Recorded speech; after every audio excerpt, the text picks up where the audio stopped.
In this video, you'll learn how to get the Outlook QR code in just a few minutes so you can quickly access your account on your phone or set up two-factor authentication. First, open your browser and go to outlook.live.com. Sign in with your Microsoft account credentials. The Outlook QR code is mainly used for downloading the mobile app or linking your account to authenticator apps. Next, if you want the app QR code, scroll to the bottom of the Outlook webpage.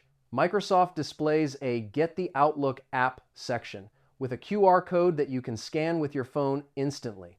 Now, open your phone's camera or QR code scanner app.